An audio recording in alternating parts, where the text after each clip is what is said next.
하나님 말씀 마태복음 20장입니다.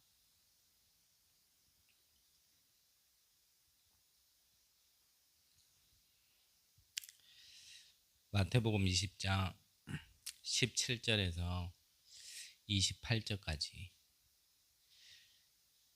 제가 봉독해 드리겠습니다. 예수께서 예루살렘으로 올라가시려 하실 때에 12 제자를 따로 데리시고 길에서 이르시되 보라, 우리가 예루살렘으로 올라가노니 인자가 대제사장들과 서기관들에게 넘겨짐에 그들이 죽이기로 결의하고 이방인들에게 넘겨주어 그를 조롱하며 채찍질하며 십자가에 못 박게 할 것이라. 제3일에 살아나리라. 그때에 세베대의 아들의 어머니가 그 아들들을 데리고 예수께 와서 절하며 무엇을 구하니 예수께서 이르시되 무엇을 원하느냐. 이르되 나의 이 두 아들을 주의 나라에서 하나는 주의 우편에 하나는 주의 좌편에 앉게 명하소서. 예수께서 대답하여 이르시되 너희는 너희가 구하는 것을 알지 못하는도다. 내가 마시려는 잔을 너희가 마실 수 있느냐. 그들이 말하되 할 수 있나이다. 이르시되 너희가 과연 내 잔을 마시려니와 내 좌우편에 앉은 것은 내가 주의 것이 아니라 내가 아버지께서 누구를 위하여 예비하셨든지 그들이 얻을 것이니라.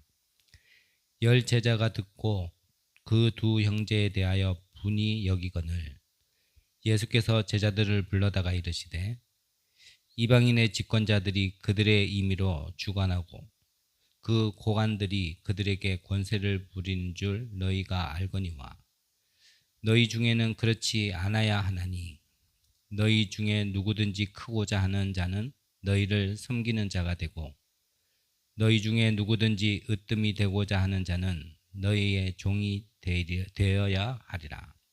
인자가 온 것은 섬김을 받으려 함이 아니라 도리어 섬기려 하고 자기 목숨을 많은 사람의 대속물로 주려 함이니라. 아멘.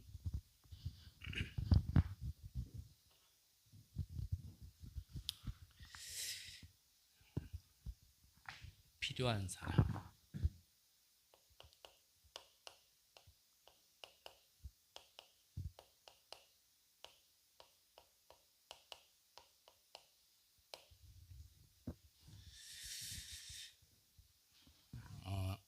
하나님이 원하시는 것이 무엇인지를 알고 그 일을 할 수 있는 사람이 필요한 사람이겠죠. 또 교회가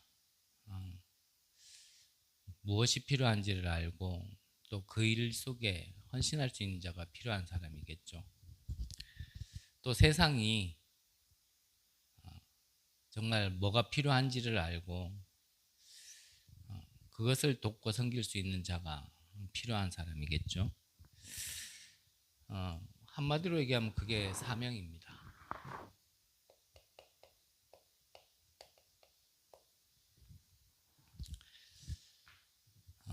지금 오늘 본문은 불신자들, 세상 사람들을 향해서 지금 말씀하시는 게 아니라 하나님을 믿고 또 이 두 제자의 어머니를 말을 들어보니까 나중에 천국에 갈 것까지도 믿어요.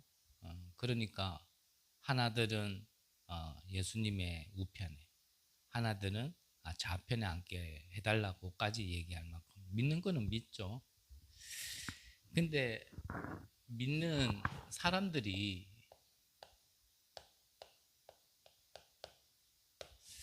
왜 이렇게 자꾸 어렵냐.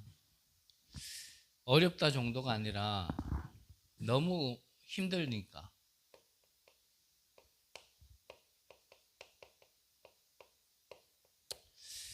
죽고 싶다 할 만큼 힘들죠. 그래서 너무 힘들면 나 하나 죽는 것도 나 하나 죽는 건데 같이 죽자. 이럴 때도 우리가 많죠. 뭐 이럴 바에는 우리 같이 죽어보자 하고.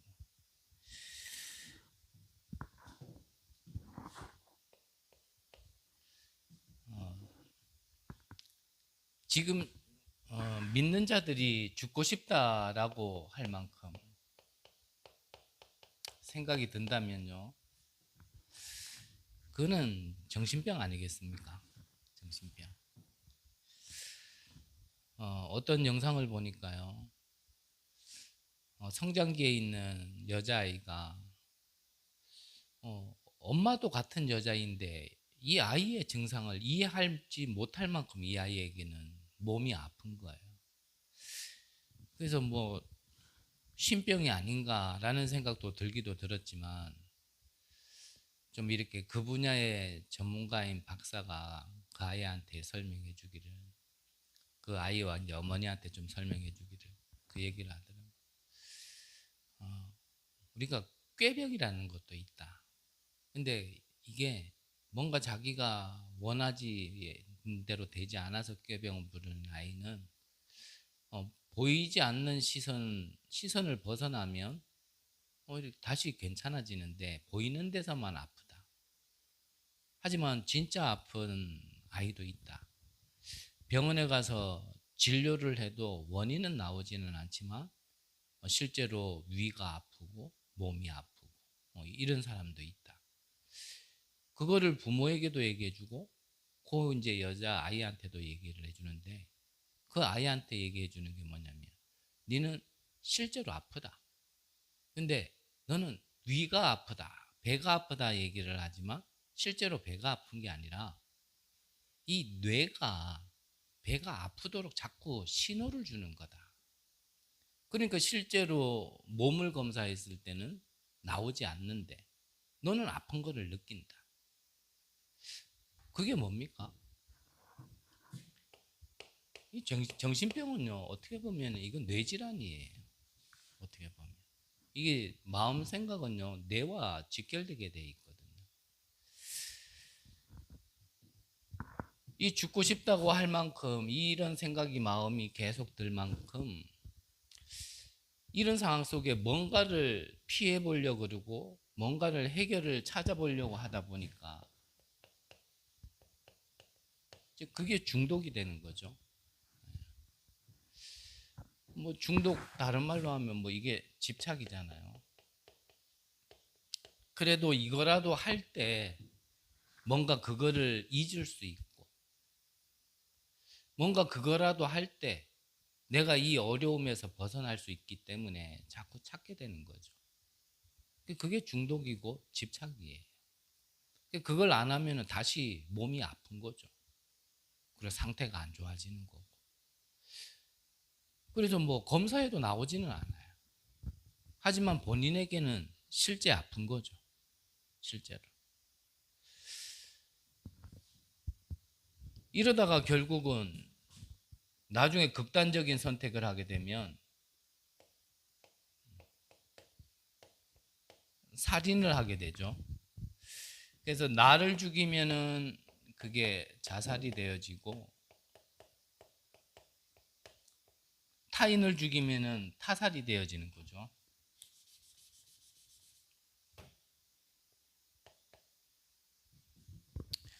나를 죽이나 다른 사람을 죽이나 살인은 똑같은 겁니다.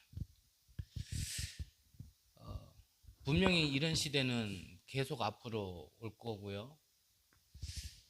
또 우리라고 여기에서 예외는 될 수 없을 거고요. 이런 상황 속에 교회가요,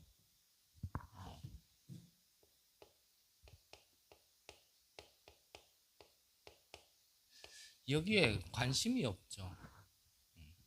그러니까 교회의 역할을 제대로 못하는 거죠.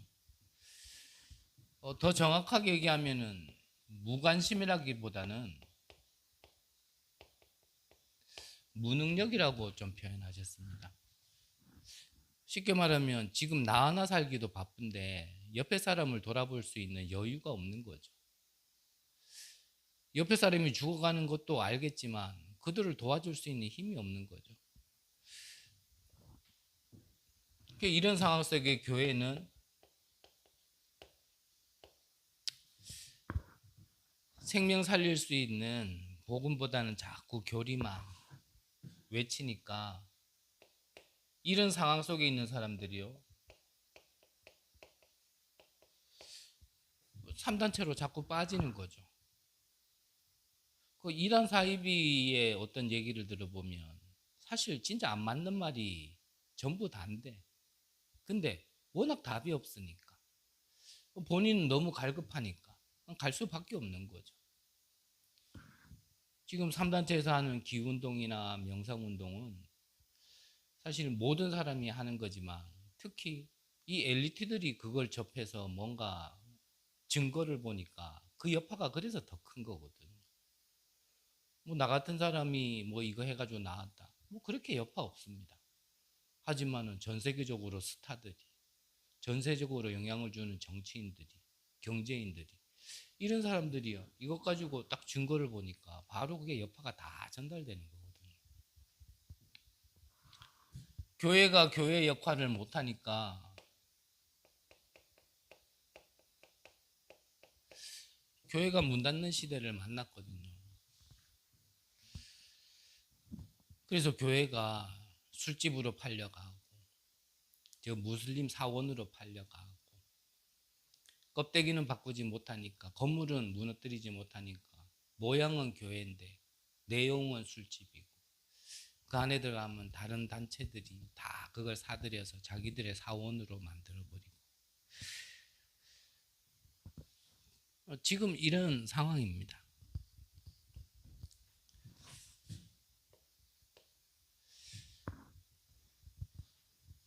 이런 상황 속에 이런 흐름 속의 상황을 보면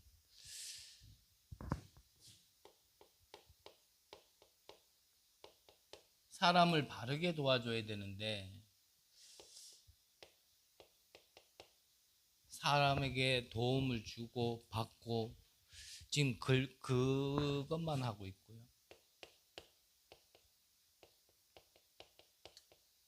영적으로 인한 질병은 점점 심각해지고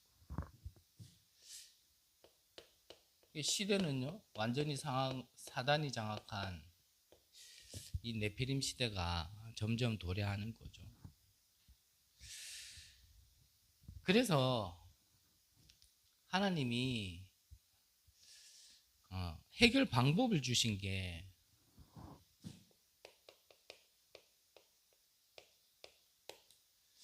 하나님의 해결 방법이 해결책이요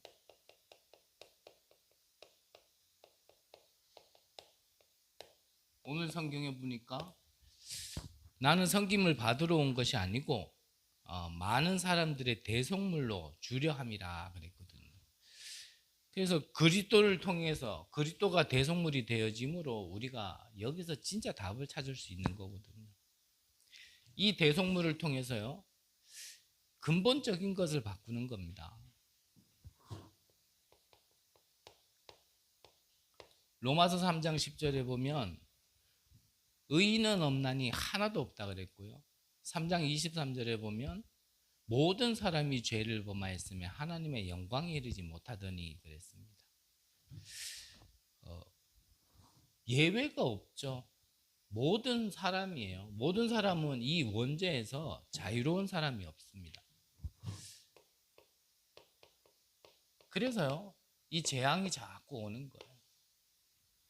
이 대속물을 통해서 이 사단의 손에서 빠져나오는 거예요.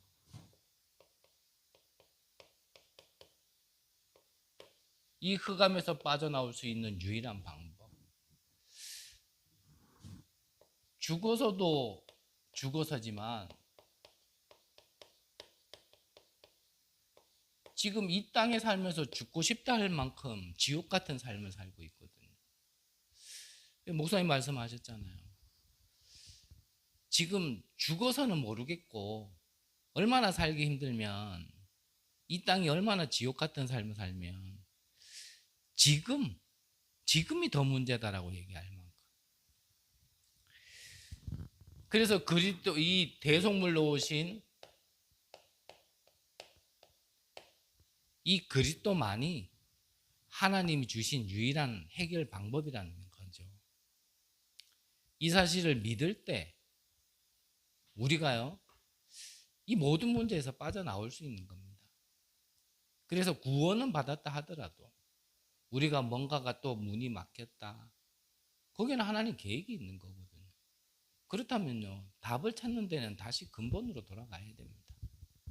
처음으로 돌아가자의 개념이 아니라 근본으로 돌아가야 돼요. 처음이라는 거는 근본이 어떻게 보면 신분이 바뀐 상태, 그 다음이 시작이고 그게 처음이고요. 그 이전에 근본이 돼 있어야 될 거예요. 달리기 선수라면 아무나 트랙 위에서 달리기 선수 할 수 없잖아요. 달리기 선수가 트랙 위에서 달릴 때는 이전에 준비한 게 있어야 달릴 수 있는 거죠. 그래야 출발 선상에서 땅 하면은 뛰어갈 수 있는 거죠. 그 전에 준비하는 걸 근본이라 얘기하는 거잖아요. 정말 대속물을 통하여, 그리스도를 통하여 우리가 뭔가 응답받자 좀 잘해보자가 아니라 일단은요, 뭐 바르게 시작이든지 응답이든지 뭐든지 간에 우리가 근본적인 부분부터 이래 바뀌어 있어야 되거든요. 어디에서요? 원죄에서, 사단에서, 지옥 배경에서. 여기서는 빠져나와 있어야 뭔가 해보더라도 해보지. 이 안에서는 해도 안 되겠지만 해도 되는 게 있게 되는 게 아니단 말이죠.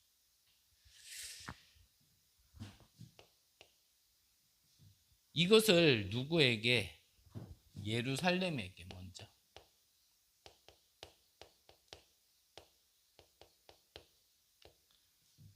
즉 누구를 얘기하는 겁니까? 먼저 믿고 있는 자들에게. 예수님도 유대인들을 먼저 부르셨죠. 먼저 믿는 사람들을 불렀어요. 이게 하나님의 방법입니다.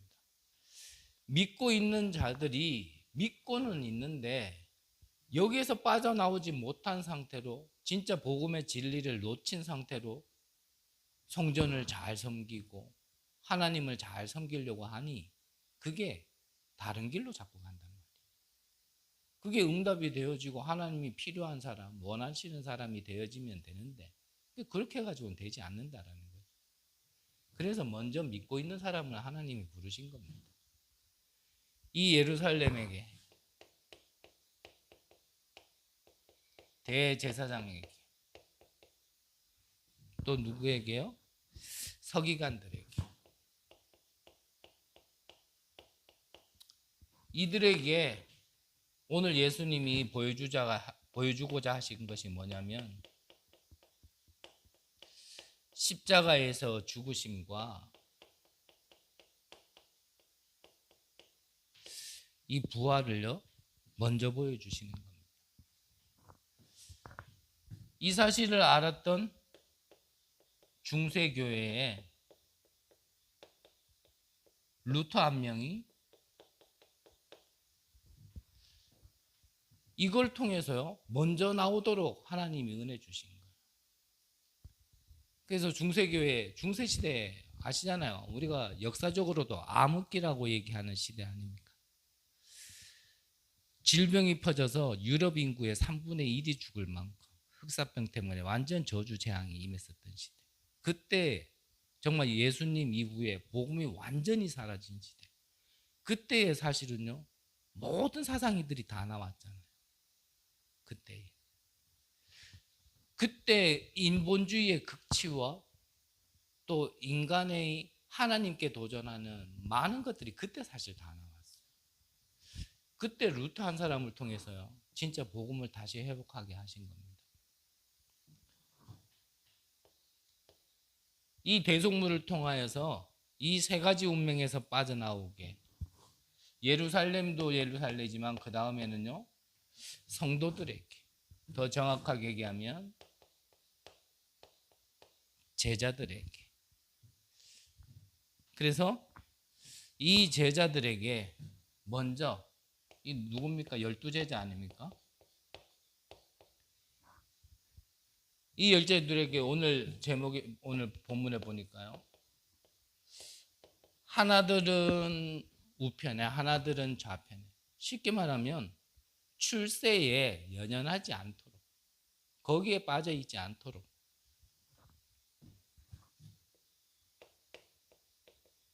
그리고 우리가 이런 응답이라는 거에 목마르지 않도록 여기에 매여 있으면은 진짜를 놓치게 되니까. 그래서요, 이 먼저 부름 받았던 예루살렘 교회가 또 제자들이 여기에서 먼저 빠져나올 수 있도록 지금 말씀하시는 겁니다.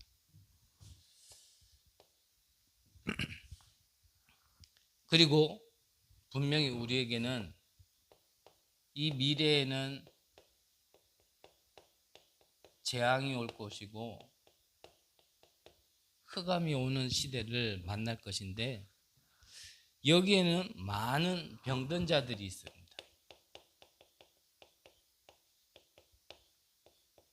아까 말씀드렸던 의학적으로는 그 아이 여자아이가 분명히 뭔가 정신건강학적으로나 아니면은 육신적으로나 어떠한 원인이 있겠지만 사실은 그거 영적인 질병 가운데서 나와지는 거거든요.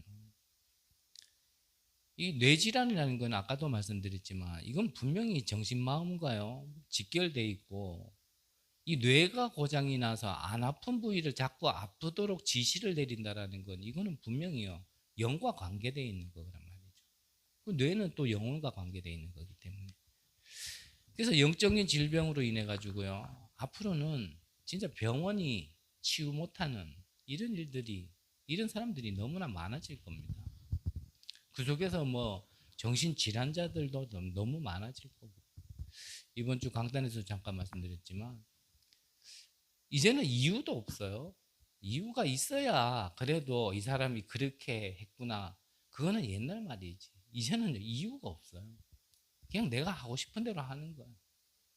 그냥 멀쩡하게 지하철 기다리는 사람을 지하철 기차 들어오는데 거기다가 밀어버리고 이유가 없어요. 왜 그러냐 물어보면 이유가 없다니까. 근데 이유가 있잖아요. 그 영적 문제 아닙니까? 사단에게 잡힌 거 아니에요. 이런 시대에 우리 후대들 착하게 살아라 바르게 살아라 해가지고요 이 문제에서 빠져나올 수 없는 겁니다.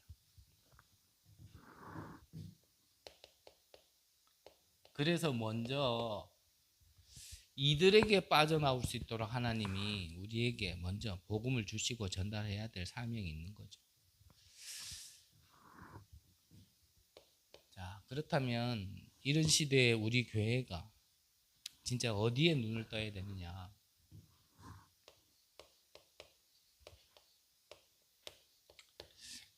다민족에 눈을 떠야 됩니다.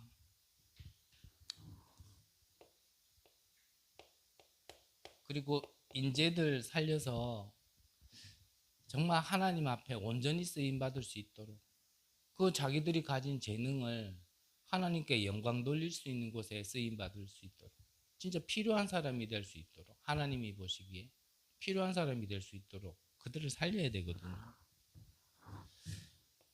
더 나가서 교회는요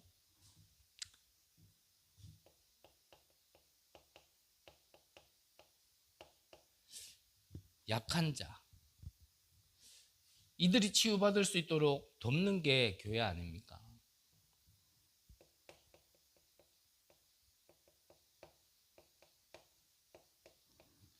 버려진 자 그리고 심지어는